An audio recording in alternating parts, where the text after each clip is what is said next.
Assalamualaikum warahmatullahi wabarakatuh. Selamat datang di channel kami, Ruqyah Syariah Ciamis, channel yang akan selalu menyajikan seputaran dunia ruqiyahan dan juga dakwah tentang Islami. Sebelum lanjut ke tayangan videonya, silahkan klik dulu tombol like dan subscribe agar Anda menonton menjadi berkah.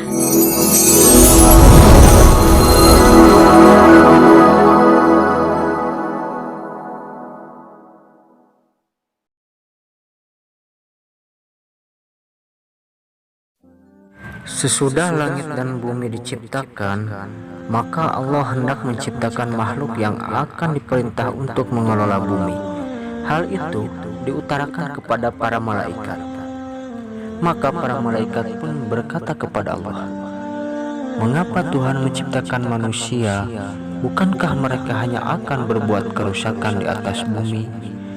Untuk melenyapkan kekhawatiran para malaikat itu, maka Allah pun berfirman, "Sesungguhnya aku mengetahui apa yang tidak kamu ketahui."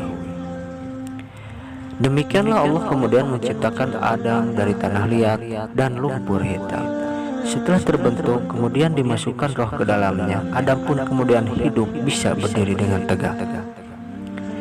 Allah kemudian memerintahkan para malaikat untuk bersujud atau menghormat kepada Adam. Para malaikat pun bersujud sebagai pernyataan hormat dan ucapan selamat atas terciptanya Adam. Hanya iblis yang tidak mau bersujud, ia membangkang perintah Allah Subhanahu wa Ta'ala. Maka Allah pun murka dengan iblis tersebut.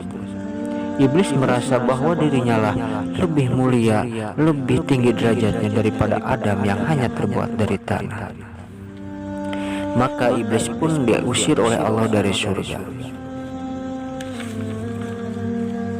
Setelah Nabi Adam dibentuk oleh Allah Subhanahu wa Ta'ala, maka Nabi Adam pun ditempatkan oleh Allah di surganya Allah Subhanahu wa Ta'ala. Dan untuk mengisi atau sebagai teman Nabi Adam di surga, maka Allah pun menciptakan manusia yang berbentuk wanita, yaitu Hawa, yang diciptakan oleh Allah dari tulang rusuk Nabi Adam alaihissalam. Maka Adam dan Hawa pun hidup di surganya Allah Subhanahu wa Ta'ala. Mereka boleh memakan apa saja yang ada di surga. Namun ada satu yang tidak boleh dimakan oleh keduanya, yaitu buah khuldi. Hari terus berlanjut, maka si iblis pun mendatangi Nabi Adam alaihissalam beserta Hawanya untuk membujuk supaya mereka memakan buah khuldi tersebut. Pada suatu masa, maka iblis pun datang kepada Nabi Adam alaihissalam dan Siti Hawa. "Aku telah mendengar percakapan Allah Subhanahu wa Ta'ala dan para malaikat. Mengapa engkau, hai Adam, tidak boleh oleh Allah Subhanahu wa Ta'ala memakan buah khuldi tersebut? Tidak lain supaya engkau tidak bisa hidup abadi seperti para malaikat, supaya engkau tidak hidup selamanya di surganya Allah. Jika engkau makan buah khuldi tersebut, maka engkau akan hidup abadi dan akan kekal selamanya hidup di surganya Allah." Begitulah bujukan iblis kepada Nabi Adam dan Siti Hawa. Maka Nabi Adam dan Siti Hawa pun terbujuk rayuan iblis tersebut. Akhirnya Nabi Adam dan Siti Hawa pun memakan buah khuldi tersebut. Maka Allah mengetahui apa yang telah dilakukan oleh Nabi Adam dan Siti Hawa. Allah pun murka kepada keduanya. Maka diusirlah Nabi Adam alaihissalam beserta Siti Hawa dari surganya Allah dan diturunkan ke bumi.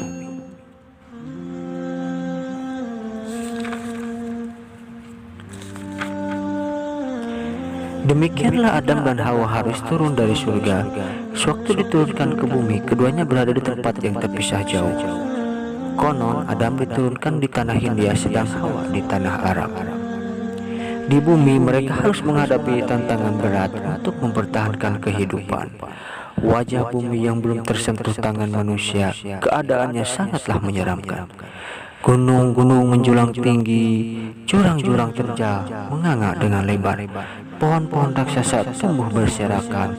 Binatang-binatang buas, baik yang besar maupun yang kecil, berkeliaran di mana-mana.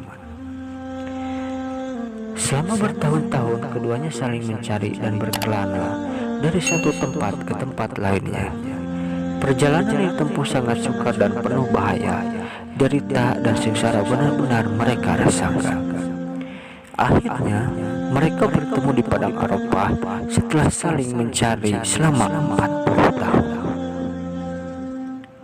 Betapa terharu Adam melihat keadaan istrinya yang telah kepayahan, sengsara menapak jalan yang sulit dan kejam.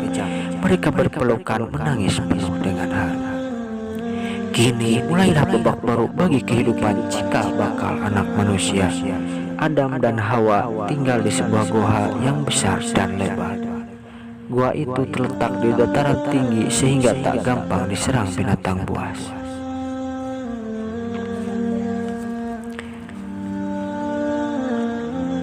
Demikianlah perjalanan dan kisah Nabi Adam alaihissalam dengan Siti Hawa yang diusir oleh Allah Subhanahu wa taala dari surga.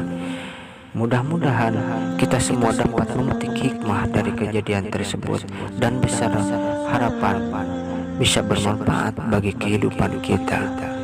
Jangan sekali-kali kita menuruti hawa nafsu. Mudah-mudahan bermanfaat. Billahi taufiq wal hidayah. Wassalamualaikum warahmatullahi wabarakatuh.